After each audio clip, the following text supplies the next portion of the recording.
Good morning. So it's 9:25 a.m., 5th of April. I am just kind of trying to wind down my morning after working all night last night. Um, so I'm just out of the shower. I've scrubbed off the top three layers of skin on pretty much all of me. So I'm tired, I'm drained, I'm physically beaten. Um, so it was a rough night.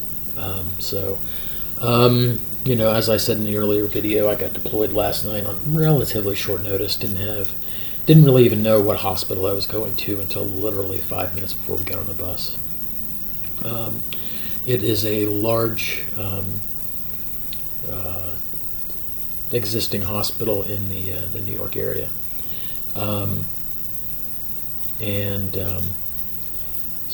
And I ended up, of course, in the emergency room, and everything you hear is true.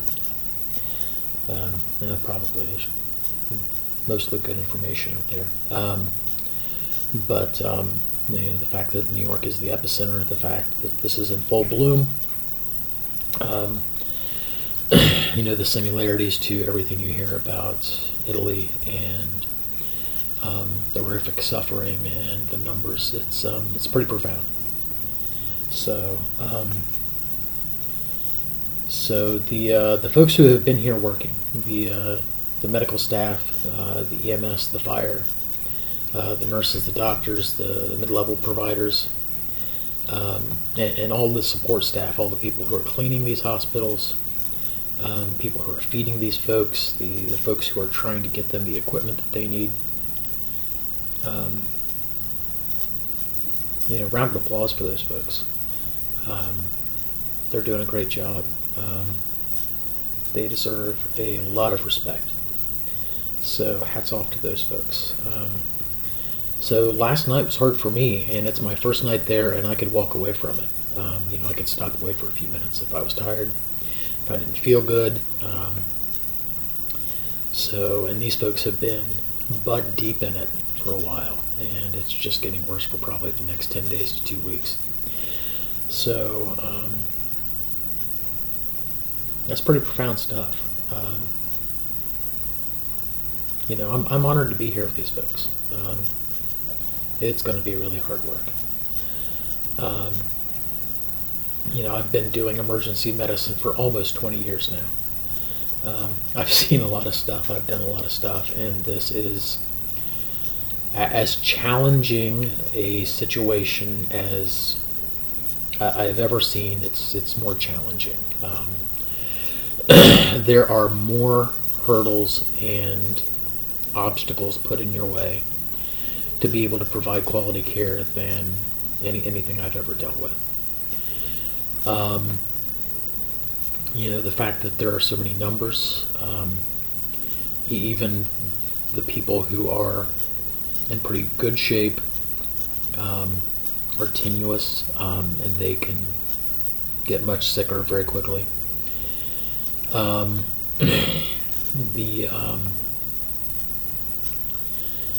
The fact that there's so many people that, people are stacked in so closely, it's hard to get to somebody. Just because they're physically packed in so tightly that it's difficult to provide care. Some things that you don't think about when you try to modify situations and modify areas of care.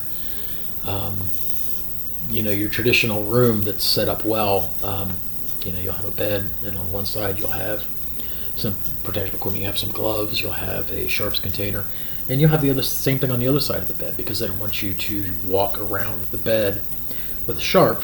If you're on the left side of the bed, they don't want you to have to walk all the way around to the right side of the bed with the sharp in order to dispose it. So there's a sharps container on each side. When you start shoving a lot of beds and a lot of people into a small space that is meant and designed for one individual, all of that goes out the window. If you only have 10 oxygen receptacles in the walls, and suddenly you have 20 people in that area,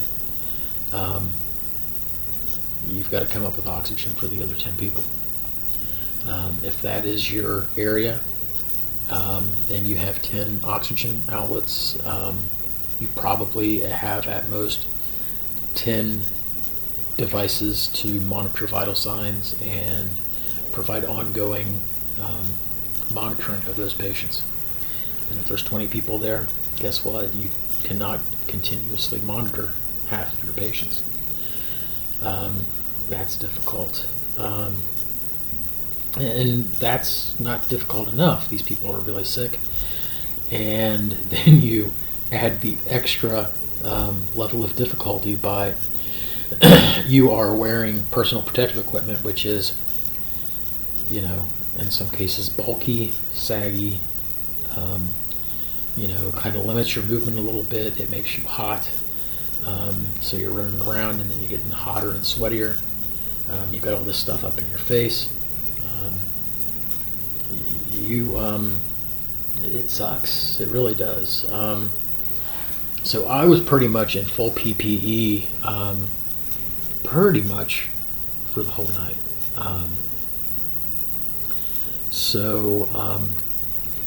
I'm really glad that I had my half-face respirator, but I am actively looking for a full-face system.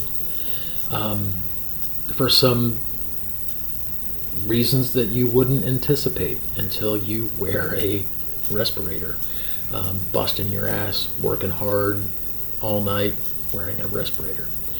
My nose is kind of raw. My jaw is kind of raw from having this device snug down tight on my face in order to make sure that the only air I breathe is clean and to make sure that nothing can get into my nose and my lungs and my mouth. And this thing just rubs you raw, as you sweat and move and turn. My neck hurts from the straps that go back to my neck just from how I have this thing cinched down.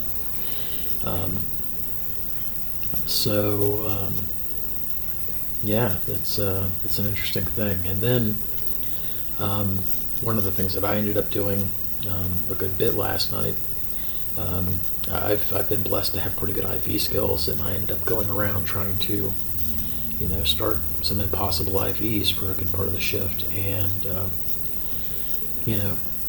get all that stuff on, get this big thing strapped to your face, put on goggles that are meant to separate you from the world, and then try to start an impossible IV. It's a challenge. It really is. We were able to pretty much do what we needed to do there, so that's good. But it's a lot of work. It's difficult. So all of that stuff went on. Gosh, what else is there to really talk about? I feel like I got hit by a truck. So I'm going to sleep really well. I think that most of my energy right now is going to be dedicated to conserving my energy. I'm going to be hopping in bed here pretty quick. I already ate a little snack. Hopefully I'm able to sleep well and be refreshed for tonight. Hopefully, as I learn this hospital's systems and its policies and its documentation, hopefully I become more efficient. I've always prided myself on being super efficient and super productive. And it always sucks the first couple of days you're at a place as either a traveler or as an assistant. You're just trying to be there to help out because you don't feel efficient, and for me that sucks. So it's a challenge. So this has been a pretty serious challenge so far, and hopefully we can move past that. So that's it for me for this morning. Please feel free to comment, ask questions. There are a good bit of questions. I know I had one interesting question last night. I guess I can talk about it now. How is it that America is getting crushed all over? It's getting crushed in New York. It's having a flare-up in Detroit. It's having a flare-up in New Orleans. It's having flare-ups in California. Washington has already been hit really hard. Chicago is starting to show some signs of trouble. And how are all of these places involved when, if you look at China, they had a few select areas that were pretty bad, but for the most part, some of the most industrious, large, populous places in China, like Beijing, didn't really have much at all. That's a fair question. But there's also a pretty logical answer to it, and that's that China really did identify the problems that were going on pretty quickly. There's been a good bit of speculation that China knew about this earlier. I don't know if the documentation and the reality of this supports that yet. It might, it may not. But overall, China seems to have responded pretty well in a pretty thoughtful way on the public health side of things. On the public information aspect, they failed miserably because they lie about their numbers. They fabricate a lot of information, and they act like everything's okay. And then you have the public health portion of the government, and it seems as if they tried to do their jobs pretty thoughtfully. They were able to enact policy that made some real differences, which is great. But at the same time, it also stifled several liberties, and it ended up locking down under military guard over 40 million people, I think, which is something I'm not sure America has the stomach for. I don't know if I agree with that policy. That I don't think that I would want to see 40 million Americans locked down like that. That would kind of blow. It would cause a lot of interesting problems for us. Then again, this disease is causing a lot of really horrible, interesting, mind-boggling problems for us. So, yeah, take that for what it's worth. There's really not any evidence that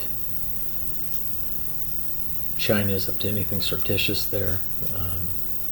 It just seems as if they were able to limit the spread. They were able to minimize the impact on other regions.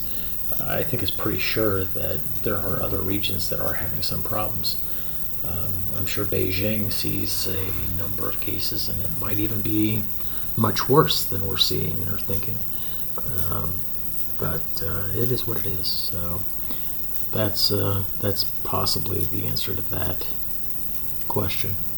I'm sorry that I'm sitting here basically falling half asleep. I'm sorry I'm not going to be quite as interesting this morning. But to recap, COVID sucks. It's nasty. It's out there. It's here. It's pretty much a 1/4 inch thick on everything around here. And, we're going to do everything we can to help make sure that people do as well as possible with this. So I'm going to wrap it up there. I'm going to go get some sleep. Take care. Have a great day. Try to be good to each other. Try to limit your adventures out into the wild. Try to encourage others to do the same. It's not good to go stir crazy, but it's not good to